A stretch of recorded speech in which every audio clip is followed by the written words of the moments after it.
Hi, I'm Dr. Peter Kroll, an expert consultant in cybersecurity and privacy. I'm a certified professional and a fellow of the Australian Computer Society. This short video will provide you with an overview of the advantages for taking a holistic view when protecting sensitive information. I know that cybersecurity and privacy can be very challenging, especially in the need to protect health information. In today's connected world, it is increasingly important to protect against external criminal hackers who can easily make money by accessing online medical records. But effective protection needs to be much broader than just cybersecurity. Obviously, the patient's privacy needs to be protected, not only ensuring their medical records are kept confidential, but the fact that they are registered with a healthcare provider and details regarding any appointments they have made. Furthermore, a patient's record should not necessarily be accessible by any staff who happen to be authorised to access the health IT system. You need to rely on the integrity of the data. It needs to be available when you need it and in a usable format. Failure to adequately protect information can result in a loss of trust. Electronic health records can provide distinct advantages, but not if people are reluctant to adopt them or share them as a result of publicised breaches. So far, I have mentioned 4 important factors to consider: security, privacy, confidentiality, and trust. Damage to or breach of any of these factors can cause harm. That is, harm to an individual, or harm to a system, harm to a business, or harm to the wider community. I'll expand on this shortly. I believe that one of the most important considerations is safety. Safety is about taking appropriate measures to minimize harm. Ideally, any IT system should be a safe system where the potential to cause harm is minimal. I'll be describing a model where safety considerations are at the core of any system which is designed to protect sensitive information. This model will be expanded to include security, privacy, confidentiality, and trust, and show the fundamental relationships that exist between them. I will demonstrate that the advantage of taking this approach is it allows you to ask all the right questions for developing a trustworthy solution. Starting with safety. A system is considered safe when the risks of harm is at an acceptable level. When you manage risks, you have 4 options. You can avoid the risks, you can accept them, you can transfer them, or reduce the risks. For example, consider the risk of online hacking. You can avoid such risks altogether if you never connect your system to a network or the internet. Or you may decide to accept a risk for reasons of convenience or public benefit. For example, in the case of an environmental emergency, you may choose to accept the risk of allowing outside medical staff to have access to your health record system. You could also transfer a risk to another party. For example, you choose not to perform a specific function, such as a need to look up a health identifier, by delegating this to another department. The fourth option, of reducing the risk, is applicable whenever you can utilize a better alternative solution. For example, reduce the risks of security breaches by investing in more robust security mechanisms. Often, risk cannot be totally eliminated. No system is completely safe. The aim is to ensure it is acceptably safe. But safe from what? What harm can be caused? I have mentioned already harm to individuals, to business, the environment, and to the IT systems themselves. Now, this can be broken down to cover all perceived possibilities. For example, harm to individual could be classed as harm to feeling, or harm to health, or harm to personal finances. Harms to feelings equals embarrassment or damage to social status or loss of respect. Harm to health could be physical harm or psychological harm.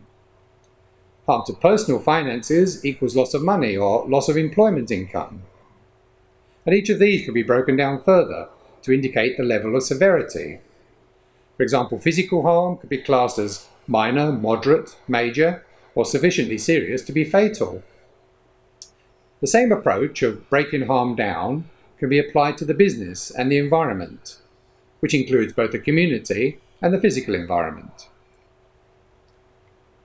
From this, we now have a better understanding of what it is we're trying to protect from. The question is now, how do they occur? That is, what can cause this harm? Well, we know that a breach in security can result in significant financial loss. It may also infect the integrity of the system we're trying to protect. It can have a privacy impact if individuals are identifiable. It may also damage trust if and when such a breach becomes public knowledge. Breach of security can equal financial loss, or data integrity damaged, or privacy breached, or trust damaged. This shows us many factors are interdependent. But in what way? To appreciate this, I will start mapping the relationships. We can state that a secure system is safe if it protects the data. We can state that privacy protection is safe if it protects the identity of the individual. To protect confidentiality, it is safe if there are mechanisms in place that can protect anything we wish to keep secret. To protect trust, it is safe if those who have been authorized can demonstrate they can provide adequate protection. Now we see a model of relationships. To complete the mapping, we need to add a relationship link between each of these attributes. This will give a total of 10 connections for the 5 key attributes of security, privacy, confidentiality, trust, and safety. Thus, we now have a holistic view of these critical factors. But what does this mean? How are we going to make use of this pretty picture? What we can do now is formulate key questions that represent what it is we're trying to protect in respect to each of the 10 interconnecting links. So, starting with the link between safety and privacy, which has been labelled Protect Individuals, the related question to ask is, are the measures in place adequate to minimise harm that can result from identifying individuals and disclosing their personal information? What does this mean in practice? Sensitive information may need extra care to ensure the individual it belongs to is not harmed through disclosure. HIV status disclosure is one such example that can have a significant negative consequence for an individual, such as their employment and social standing. Also consider the link between privacy and security. Only those that need to know can access. The related question is, are measures in place adequate for limiting access to secrets and personal information to only those personnel that need to know? For example, authorised users that are able to access personal information that's not part of their caseload. If suitable role-based access control cannot be practically implemented, then does the organisation have any audit trials implemented that can check whenever inappropriate access has occurred? We now have 10 key questions to ensure our system is safe from privacy violations, security breaches, adverse publicity, breach of confidentiality, and so forth.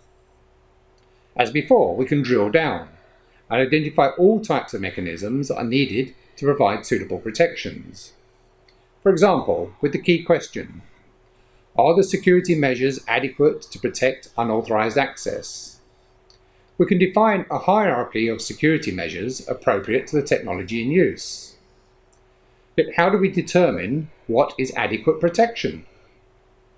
As we mentioned already, risks must be managed either through avoiding them, accepting them, transferring them, or reducing them. To determine this, we need to know what the critical risks are and the severity of those risks. A risk comprises of 2 components: the likelihood or chance that an undesirable event will occur, the impact or consequence if the event does occur. We have already defined the impact. These are the harms that can be caused. To estimate the likelihood, you need to determine the possibility of something occurring.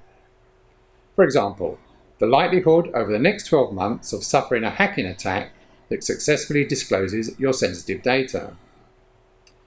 It takes experience and knowledge to make good estimates of these values and to calculate meaningful risk levels.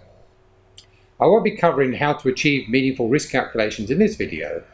You will find this detailed in my publications on risk analysis. In conclusion, when analysing any system that provides protection of sensitive information, the core attribute needs to be safety. Other key concerns such as privacy, security, confidentiality, and trust should be mapped against safety and each other. This approach will generate 10 key questions that form the structure from which other critical questions can be derived. For a system to be regarded as safe, the risks must be managed to acceptable levels. This can be achieved by avoiding the risk within your system, accepting them, transferring to a third party, or, for example, reducing the risk through improved protection mechanisms. Risk analysis requires knowledge of the impacts that can result from undesirable events such as a privacy breach. Generating a hierarchical listing of harm that can be caused to individuals, systems, and the environment ensures a comprehensive analysis of negative impacts. Risk analysis also requires estimates of the likelihood of an undesirable event occurring. Having appropriately analysed and managed the risks will ensure you have the knowledge to develop a safe system that protects sensitive information. The holistic approach ensures you have covered both the technical and human issues that can put the safety of your system at unnecessary risk. Not taking a system view will leave your system vulnerable and asking the question, what did I miss?